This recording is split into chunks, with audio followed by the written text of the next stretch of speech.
اس کو ایلیبریٹ کرنے کی ضرورت ہے، اس کو مزید اس کے اوپر گفتگو ہوگی کہ اس وقت جو سب سے بڑا خاص طور پہ مسئلہ ہے بالخصوص شہر کراچی کے لیے وہ یہی بظاہر نظر آ رہا ہے۔ جی گلنبی صاحب فرمائیے گا، ابھی سیاسی صورتحال کے اوپر گفتگو ہو رہی تھی، سب کچھ آپ دیکھ رہے ہیں، جوڑ توڑ بھی دیکھ رہے ہیں، مشاورت بھی دیکھ رہے ہیں، ایک اچھا عمل ہے ویسے، اس کو بڑا ہیلتھی سمجھا جائے کہ بڑے عرصے کے بعد اس طرح کے معاملات ہیں،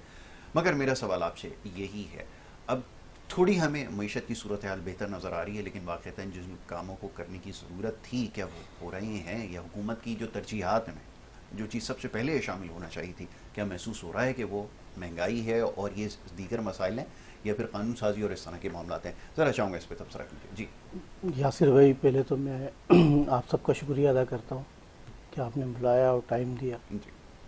میرا تعلق اصل میں اورنگی ٹاؤن سے ہے، جو کراچی کا سب سے بڑی کچی آبادی ہے، ایسا ہی ہے، اور ایشیا کی، بلکہ وہ ایشیا کچی کی سب آبادی سے ہے۔ بڑی اچھی بات اچھا، اورنگی ٹاؤن میں جو رہنے والے لوگ ہیں اس میں 80% وہ لوگ ہیں جو غربت کی لکیر سے نیچے رہتے نیچے ہیں، ہے، کوئی شک نہیں، لیکن اس میں پڑھا لکھا طبقہ بھی ہے، بالکل اور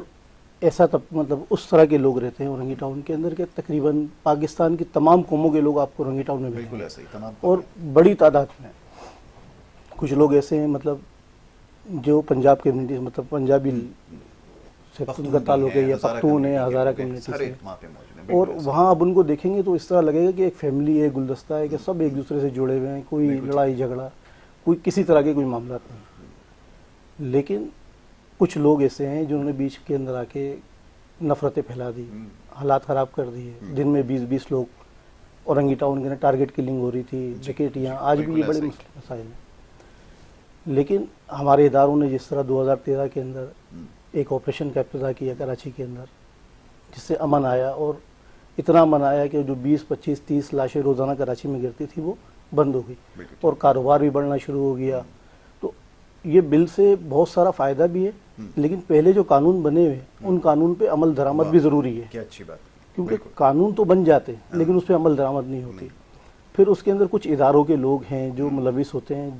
انشاءاللہ ان کے خلاف ایکشن بھی ہو رہا ہے، نظر بھی آ رہا ہے۔ تو میری تو اپنی رائے یہ ہے کہ آپ کے خیال میں کہ جو سطحی نوعیت کے کام ہیں، جن کے اوپر سب سے پہلے کام جو قانون بنے ہوئے ہیں، قانون بنے ہیں، قوانین ان کے اوپر عمل درآمد ہونا ضروری ہے، اور اگر ایسا ہو جائے گا تو پھر باقی معاملات بھی چلتے ہیں، بالکل ٹھیک ہے، جس کے اوپر یہ چارج کرتے ہیں، یہ سارے معاملات ہیں۔ ذرا میں ابھی بات ہو رہی تھی، جو گلنوی صاحب ہیں ان سے بات کر رہا تھا ان کے علاقے کے حوالے سے، اورنگی ٹاؤن کے حوالے سے بڑا پسماندہ علاقہ ہے، اس میں کوئی شک نہیں ہے، اور آج صبح بھی بڑی عجیب بات ہے، میں صبح جب تیار ہو رہا تھا تو سوچ رہا تھا کہ پہلے کراچی کی سب سے بڑی کچی آبادی، پھر ایشیا کی، اور اس کے بعد تو پورا شہر ہی کچی آبادی میں تبدیل ہو چکا ہے، تو میرے خیال میں اس میں تو ہم نے ترقی کی ہے۔ یہ تو کریڈٹ میں اپنے بھائیوں کو دیتا ہوں پیپلز پارٹی کے، کہ انہوں نے جو دیہی اور شہری علاقوں کا فرق تھا نا امائی بھائی، اس کو ختم کر دیا، جو شہری علاقے تھے ان کو دیہی علاقوں میں تبدیل کر دیا، تو دیہی علاقوں اور شہری علاقوں کا فرق ختم ہو گیا۔ جی یاسر بھائی، کبھی آپ اورنگی ٹاؤن آئے ہیں؟ میں بالکل آیا، آنا ہوا ہے آپ کا؟ بالکل آیا۔ اورنگی ٹاؤن کے اندر اتنا مطلب المیہ ہے، اللہ تعالیٰ رحم کرے اورنگی ٹاؤن کے اوپر، کراچی کے اوپر، ہمارے ملک کے اوپر، کہ پولیس کی وردی کے اندر ڈاکو ایک تاجر کو اٹھا لیتے۔ یہ واقعہ ٹی وی پہ آپ نے دیکھا ہوگا، بڑا مشہور ہوا، اور اچھے رینک کا مطلب آفیسر، وہ تاجر کو اٹھاتا ہے، گھر سے زیور لے جاتا ہے، پھر اس کو مطلب رہا کرنے کے لیے روڈ کے اوپر اس سے لاکھوں روپے لیے جاتے ہیں۔ اورنگی ٹاؤن کے اندر جو ایک اب اس وقت ہمارے مطلب کوئی بلدیات جو جیتے ہوئے ہیں، ماشاءاللہ وہ بڑے غربت اور نیچے سے اوپر گئے، اور آج وہ کچھ سالوں کے اندر باہر ملکوں کے اندر ہوٹل کھول کے بیٹھے ہوئے اپنے،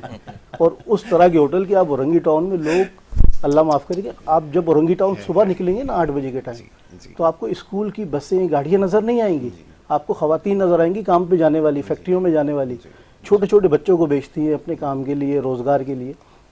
بہت برا حال ہے اورنگی ٹاؤن کا۔ لیکن اس کے بعد آپ تمام سسٹم دیکھیں، بلوچستان کا جو راستہ ہے وہ اورنگی ٹاؤن سے اب ریور روڈ والا نادن بائی پاس سے، اسمگلنگ کھلم کھلا، اتنی اسمگلنگ کہ آپ ایک ایس آئی کو دیکھیں گے، ایک ہیڈ کانسٹیبل کو دیکھیں گے تو وہ کروڑ پتی ارب پتی بنا ہوا ہے۔ یہ عالم ہے، مطلب آپ حیرت کریں گے کہ ایک وہ الطاف نگر، ایک مطلب گلشن ضیاء کا ایک علاقہ ہے جو 2008 کے اندر اس علاقے کے اندر کٹنگ وغیرہ ہوئی، تو وہاں کی لیز کوئی ایک پلاٹ کی 8 بندوں کے نام پر ہے، کہ ایم سی کی لیزیں ایک مطلب ایک پلاٹ ہے اور 8 بندے اس کے مالک ہیں، اور تمام کے پاس لیزیں، اور تمام جا کے اپنا ریکارڈ چیک کراتے ہیں، سب کے نام پہ آتا ہے وہ۔ اب آپ اندازہ کریں کہ ادارے ہمارے کہاں ہیں۔ لیکن میری بس ایک ہی درخواست ہے کہ ہمارے جو عہدیدار ہیں، جو ہمارے ملک کی ایجنسی ہیں، وہ تھوڑا سا اس کے اوپر ایکشن کریں. ایکشن میں ڈاکٹر صاحب یہ تنظیم سازی ایک بڑا مشکل مرحلہ ہے، اور پھر ایسے لوگوں کو منتخب کرنا اب یہاں تو ہوا ہی ہے کہ جس کو بھی لایا گیا اس نے پھر ایسے ہی کمال دکھایا ہے، جیسے ابھی بھائی گل نوید صاحب بات کر رہے تھے. اور یہ کوئی ایک ادارے کا نہیں، سندھ کے اندر جو کچھ ہوتا ہے اب کہنا مناسب نہیں ہے، اگر کوئی نمائندہ ہوتا تو شاید یہ بات کہہ ڈالتا، لیکن جو کچھ ہو رہا ہے وہ سب کے سامنے. فرمائیے اب تنظیم سازی کے حوالے سے کیا سوچ رکھی ہے؟ بڑی جماعتیں ہیں، بڑے نام ہیں، جب انتخابات میں جاتے ہیں، مصطفیٰ کمال بھی اس حلقے سے جو ہے وہ الیکشن لڑ چکے ہیں، اور بڑے بڑے نام وہاں سے جو ہے وہ الیکشن میں کانٹیسٹ کرتے رہے ہیں. ایک وفاقی وزیر بھی تھے آبی وسائل کے، لیکن سب سے زیادہ اس وقت کراچی میں جو پانی کی قلت ہے وہ رنگی ٹاؤن میں. یہ کہتے ہوئے کوئی خوشی محسوس نہیں ہو رہی، سوچنے پہ مجبور کیا کچھ ہوتا ہے.